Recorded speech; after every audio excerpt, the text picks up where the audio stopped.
마태복음 17장. 6일 뒤에 예수님께서는 베드로와 야고보 그리고 야고보의 동생 요한을 데리고 따로 높은 산에 올라가셨습니다. 그들 앞에서 예수님의 모습이 변화되었습니다. 예수님의 얼굴은 해같이 빛나고 옷은 빛처럼 희게 되었습니다. 그때에 모세와 엘리야가 나타나 예수님과 함께 말씀을 나누었습니다. 베드로가 예수님께 말했습니다. 주님, 우리가 여기 있는 것이 좋습니다.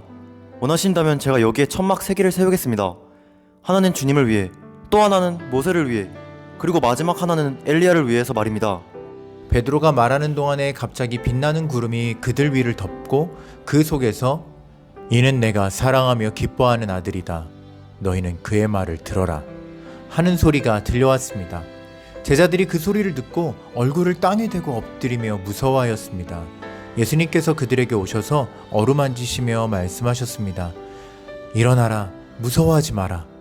제자들이 눈을 들어보니 아무도 보이지 않고 예수님만 혼자 계셨습니다. 산 아래로 내려올 때에 예수님께서 제자들에게 당부하셨습니다. 인자가 죽음에서 다시 살아날 때까지 너희가 본 것을 아무에게도 말하지 마라. 제자들이 예수님께 여쭈었습니다. 어째서 율법학자들은 그리스도가 오기 전에 엘리야가 먼저 와야 한다고 말하는 것입니까?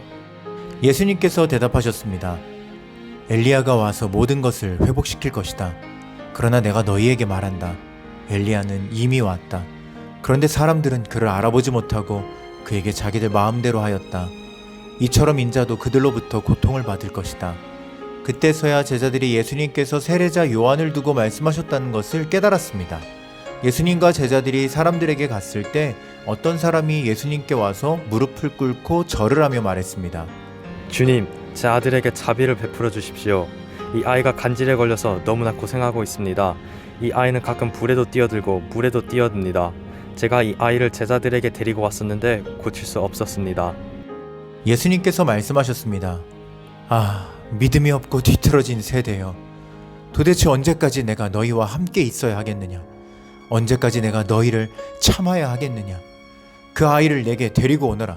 예수님께서 귀신을 꾸짖으셨습니다. 그러자 귀신이 아이에게서 나가고 그 아이는 즉시 나았습니다. 제자들이 예수님께 따로 와서 물었습니다. 어째서 우리는 귀신을 쫓아낼 수 없었습니까? 예수님께서 대답해 주셨습니다. 너희 믿음이 적어서이다. 내가 너희에게 진정으로 말한다. 너희에게 겨자씨 한 알만한 믿음이 있으면 이 산을 향하여 여기서 저기로 움직여라 말할 것이다. 그러면 산이 움직일 것이다. 너희가 못할 일이 아무것도 없을 것이다. 제자들이 갈릴리에 모여 있었을 때 예수님께서 그들에게 말씀하셨습니다. 인자가 사람들의 손에 넘겨질 것이고 사람들은 그를 죽일 것이다. 그러나 3일째 되는 날에 다시 살아날 것이다. 그러자 제자들은 몹시 슬퍼하였습니다. 예수님과 제자들이 가버나움에 이르렀을 때 성전세를 걷는 사람들이 베드로에게 와서 물었습니다. 당신네 선생님은 성전세를 내지 않습니까? 베드로가 대답했습니다. 내십니다. 베드로가 집에 들어가자 예수님께서 먼저 말씀을 꺼내셨습니다. 어떻게 생각하느냐, 시몬아. 이 세상의 왕들은 관세와 세금을 누구에게서 받느냐? 왕의 자녀들한테서냐? 아니면 다른 사람들한테서냐?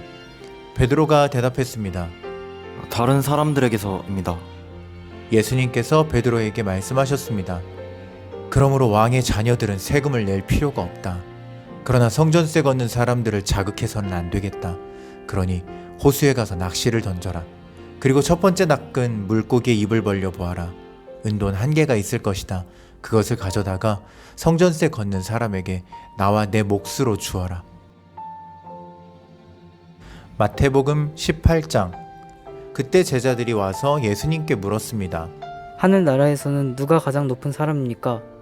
예수님께서 한 어린아이를 부르시더니 제자들 앞에 세워놓으셨습니다. 그리고 말씀하셨습니다. 내가 너희에게 진정으로 말한다. 너희가 돌이켜 어린아이처럼 되지 않으면 하늘나라에 들어갈 수 없다. 이 어린아이처럼 자신을 낮추는 사람이 하늘나라에서 가장 높은 사람이다.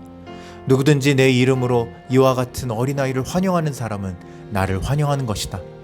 누구든지 나를 믿는 이런 어린아이 한 명이라도 죄를 짓게 하는 사람은 차라리 자기 목에 연자맷돌을 메고 깊은 바다에 빠지는 것이 더 나을 것이다.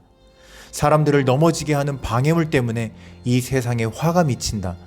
방해물이 없을 수는 없다. 그러나 사람들을 걸려 넘어지게 하는 방해물과 같은 사람에게는 화가 있다. 만일 너희의 손이나 발이 너를 넘어지게 하거든 잘라서 던져버려라. 장애인으로 영원한 생명에 들어가는 것이 두 손과 두 발을 가지고 영원한 불에 던져지는 것보다 훨씬 낫다. 만일 너희의 눈이 죄짓게 하거든 뽑아서 던져버려라. 한 눈만 가지고 영원한 생명에 들어가는 것이 두 눈을 가지고 지옥불에 던져지는 것보다는 훨씬 낫다. 이 어린아이 한 명이라도 업신여기지 마라. 내가 너희에게 말한다. 그들의 천사들이 하늘에 계신 내 아버지의 얼굴을 항상 뵙고 있다. 너희는 어떻게 생각하느냐? 만일 어떤 사람에게 100마리의 양이 있는데 그 중에서 한 마리가 길을 잃었다면 산에 99마리의 양을 남겨두고 길 잃은 그 양을 찾으러 가지 않겠느냐? 내가 진정으로 말한다. 만일 양을 찾게 되면 길을 잃지 않은 99마리의 양보다 그 양 한 마리 때문에 더욱 기뻐할 것이다. 마찬가지로 이 어린아이 중 하나라도 잃어버리는 것은 하늘에 계신 너희 아버지의 뜻이 아니다. 만일 내 형제가 내게 죄를 짓거든 가서 단둘이 있을 때에 잘못을 지적하여라. 만일 그가 내 말을 들으면 내 형제를 얻은 것이다. 그러나 만일 내 말을 듣지 않으면 한두 사람을 데리고 다시 가거라. 그래서 내가 하는 모든 말에 두세 사람의 증인을 대라. 만일 그들의 말도 들으려고 하지 않으면 교회에 말하여라. 만일 교회의 말도 듣지 않으려고 하면 이방 사람이나 세리처럼 여겨라. 내가 너희에게 진정으로 말한다. 너희가 이 세상에서 묶은 것은 하늘에서도 묶여 있을 것이다. 이 세상에서 너희가 푼 것은 하늘에서도 풀려 있을 것이다. 다시 너희에게 진정으로 말한다. 너희 가운데 두 사람이 이 세상에서 마음을 같이하여 무엇을 구하면 하늘에 계신 내 아버지께서 이루어 주실 것이다. 두세 사람이 나의 이름으로 모인 곳에는 나도 그들 가운데 있을 것이다. 그때 베드로가 예수님께 와서 물었습니다. 주님, 형제가 제게 죄를 지으면 몇 번이나 용서해 주어야 합니까? 7번까지입니까? 예수님께서 대답하셨습니다. 7번까지가 아니라 7번씩 70번까지라도 용서해 주어야 한다. 그러므로 하늘나라는 자기 종들과 셈을 가리려는 왕에 빗댈 수 있다. 왕이 셈을 시작할 때에 10,000달란트를 빚진 종이 불려왔다. 그 종은 왕에게 돈을 갚을 수가 없었다.